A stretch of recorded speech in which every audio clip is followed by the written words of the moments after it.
પંચમહાલ જિલ્લાના ઘોગંબા તાલુકામાં આવેલ નાલંદા વિદ્યાલયમાં વાર્ષિક ઉત્સવની ઉજવણી કરવામાં આવી. પાવાગઢ મંદિર ટ્રસ્ટના મંત્રી અશોકભાઈ પંડ્યાના અધ્યક્ષસ્થાને વાર્ષિક ઉત્સવની ઉજવણી કરવામાં આવી. આ કાર્યક્રમમાં છત્રપતિ શિવાજી મહારાજની જન્મજયંતિ નિમિત્તે શિવાજી કૃતિની દિલધડક પ્રસ્તુતિઓ સૌની પ્રશંસા મેળવી હતી. આ ઉપરાંત ભગવાન બિરસા મુંડાના 150 વર્ષ પૂર્ણ થવા પ્રસંગે વંદે માતરમ થીમ વિષય વસ્તુ પર આધારિત કાર્યક્રમ રસપ્રદ રહ્યો હતો. વિદ્યાર્થીઓએ જનેતા માતા, ધરતી માતા અને ભારત માતા પર આધારિત કૃતિઓ રજૂ કરીને ઉપસ્થિત સૌને મંત્રમુગ્ધ કર્યા હતા. તો કાર્યક્રમ દરમિયાન યોદ્ધા બન ગઈ મેં કૃતિ પર વિદ્યાર્થીઓએ કરેલી અદ્ભુત તલવારબાજી પર આકર્ષણનું કેન્દ્ર બની હતી. કાર્યક્રમમાં મુખ્ય મહેમાન તરીકે ઉપસ્થિત લોકો દવા આટલા અંતરિયાળ વનવાસી વિસ્તારમાં વિદ્યાર્થીઓની પ્રતિભાને ઉજાગર કરવા બદલ નિહલબેનની કામગીરીને બિરદાવી હતી. તેમણે તલવારબાજીની પ્રસ્તુતિની પણ ખાસ પ્રશંસા કરી. તો સહેલી ગ્રુપના ચેરપર્સન ભગવતીબેન જોશીએ સૌને ફાગણના વધામણા આપ્યા હતા અને મુસ્લિમ બિરાદરોને રમજાન મુબારકબાદ પાઠવી હતી.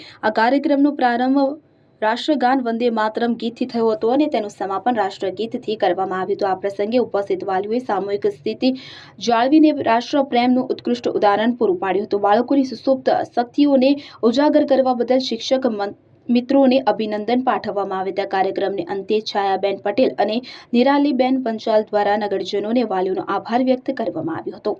Yogesh Karochiya, CN24 news, Ghoghamba. હવે જુઓ દેશ દુનિયાની તમામ ખબરો તમારી આંગળીના ટેરવે.